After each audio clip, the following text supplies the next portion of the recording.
Jerry's music added an emotional quality to the films that he had scored that would be really important to soften this character, because he came across as a very harsh human being just on film.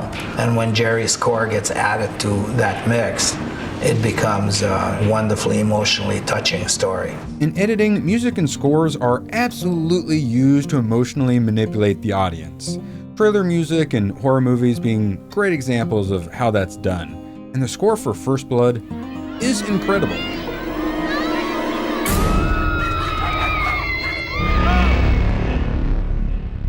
You are not fooling anybody.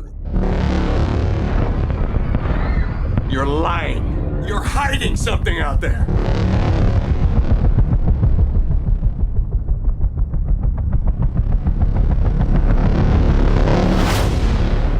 And it is going to send us back to the Stone Age. God help us all. He knows when Troutman comes into that police station where he's holed up and surrounded by the police and by the military, he knows why Troutman has come there. Oh, did I miss some inner dialogue? Would have been nice to have that in the actual movie. Maybe thrown in a smidge of remorse, a hint of character growth. I mean, what would you have done with him if he came in? Would you wrap your arms around him, give him a big sloppy kiss? Or would you have blown his brains out? And Sylvester reached out, presses the trigger, and he blows himself away.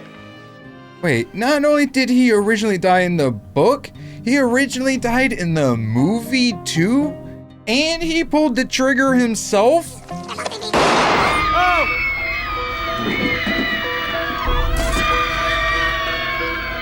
So he knew that he had f***ed up so bad that there was no option but to end it. It's over, Johnny. How do you go from that to him arrogantly walking out of the destroyed police station like he'd done nothing wrong? It's fun to do bad things, to drive into a car. That's my problem with all this. You can't just change that stuff and nothing else. You gotta reframe the whole story at that point, not just bits and pieces. But did you know that you could perhaps kill somebody? Yes, but I wanted to do hood rat stuff with my friend. There was quite a lot of controversy internally about how the movie should end. They had a decade to figure it out. A ton of professionals, a ton of writers, a ton of studios, a ton of rewriters. Assholes. And they still couldn't manage to get the formula just right.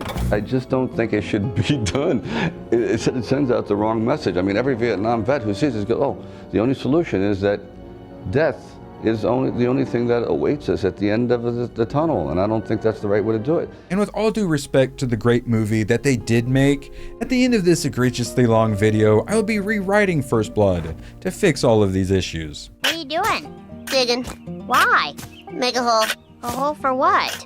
More digging. Okay then. What is it, for Christ's sake? Spit it out. You can't kill Rocky! I said, it's not Rocky, it's Rambo. Here's yet another big problem with this. Rambo is not Rocky. You became a leg breaker, some cheap second-rate loan shark. You can actually pinpoint the second when his heart rips in half. And now. However, Rocky had just made Sly's career and it was wildly popular. So they weren't just killing off Rambo, they were killing off Rocky. Most everyone loves to side with the underdog, as we all loved rooting for Rocky in his screen battles. But now we see a different side to Sylvester Stallone. As John Rambo, he brings out a character as heroic as perhaps someone we've all known in this, his latest film, First Blood. At the time, I hadn't seen Rocky yet, but despite that, I was still repeatedly mixing up Rocky and Rambo's name. And I'm guaranteed to mix it up at least one point in this video and not be able to fix it. It's going to keep me up at night. Sorry, nothing I can do to fix it, Erwin, sir. Take more than that to stop me, you devils! So even though I hadn't seen it, I was still a little biased towards Rambo because of the cultural impact of Rocky, a love story between two retards. This means war!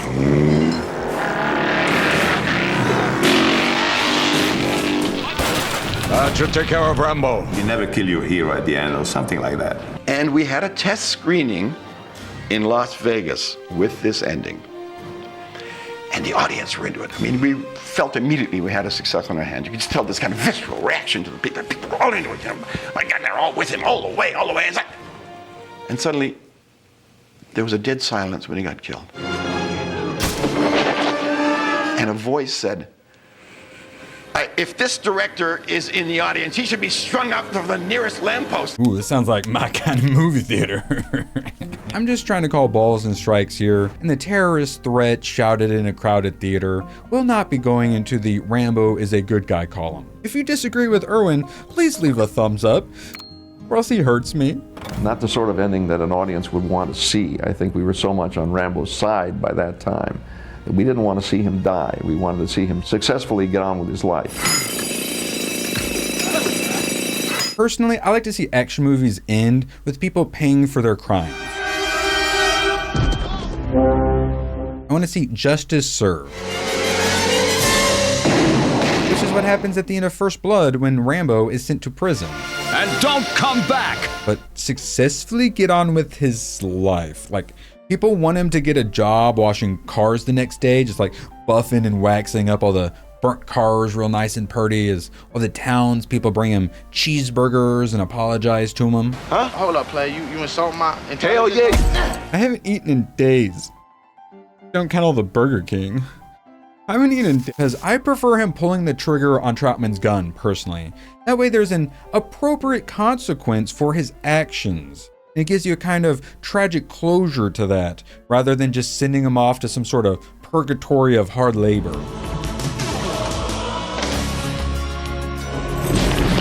Holy f***. We just ultimately decided that making him live was the right way to go. They would have lost out on so much money if they had killed him off. So, in my rewrite, I will preserve the Rambo arrest ending. That way, we still get Rambo popping up out of the water.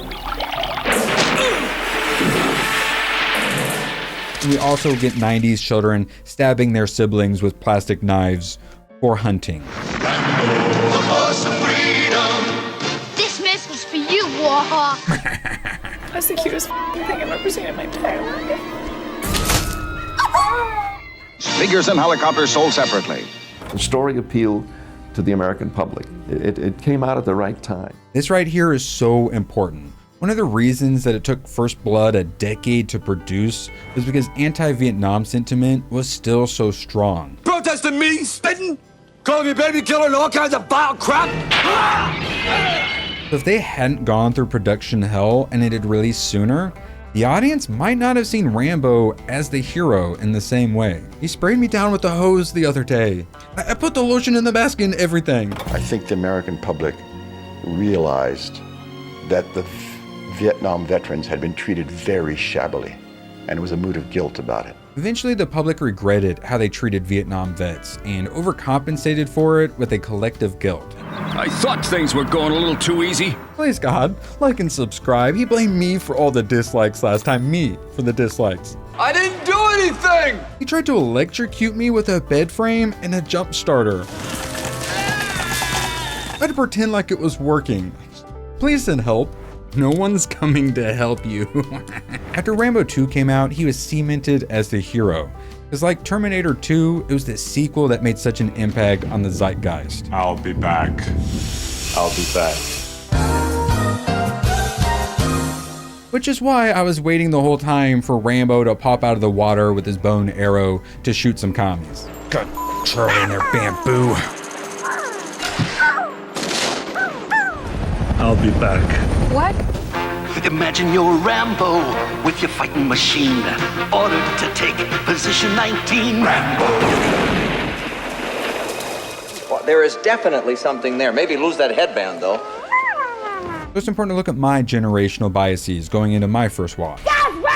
In the West, public sentiment is pro-military, especially in the post-9/11 world. But our fervor has gone down a bit since then. So we're pro-military, but not quite overcompensating with freedom fries and endless wars. And I did what I had to do to win, but somebody wouldn't let us win. You're a lying dog-faced pony soldier. Had I seen First Blood in 2002 in my early teens, I would have probably perceived it quite a bit differently.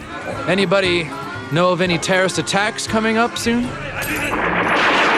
Defund the police. Speaking of, about 5 years after First Blood's release, we had the rise of gangster rap. As society became more pro-military, it also became more anti-police. You know, it's too bad you didn't get him. Be one less out here in the streets we have to worry about.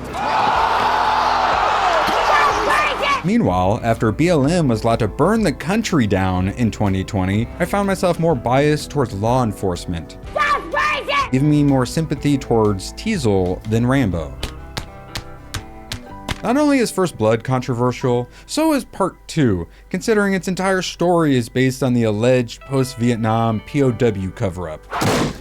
Because of course. I want him placed under arrest. He's not to leave the base. And there's Rambo 3, which also was controversial when it released because of fucking course. This whole IP is the biggest clusterfuck ever.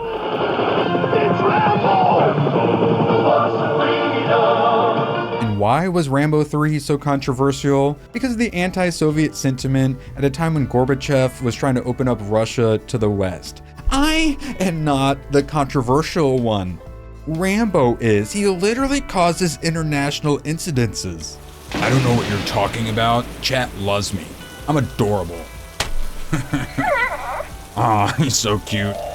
I'm gonna almost feel bad eating him. Why are you making so much noise? Daddy just did a good take. You mother, I'm gonna eat you. I will eat your ass. I'll eat your ass. I will. And on top of that, the damn movie ends by thanking the quote, gallant people of Afghanistan, unquote. Hold up. Wait a minute. Something ain't right. We then invaded a decade and a half later, occupied for 2 decades, then armed with billions of dollars of scuttled military equipment. The honor-bound protector of the innocent. Rambo, the force of freedom. So it turns out, generational differences play a very important role when watching the Rambo franchise. And I'm going to be repeating this a lot. I am not the problem here. It hurts me to say, you mother. It hurts me to say, it hurts me to say, but you gotta cook these things well done. They're just absolutely chock full of parasites. Aren't you, you little shit? Mm-hmm, you are, aren't you? Like the video or I stop sneaking Sydney Sweeney into them.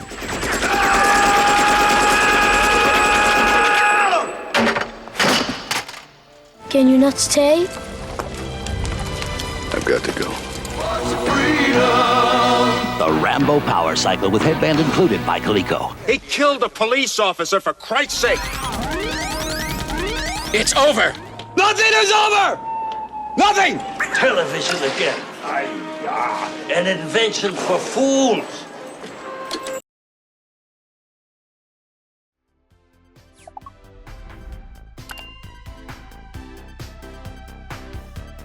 Thanks for watching, and please follow the algorithm on your way out and support the channel by becoming a YouTube member.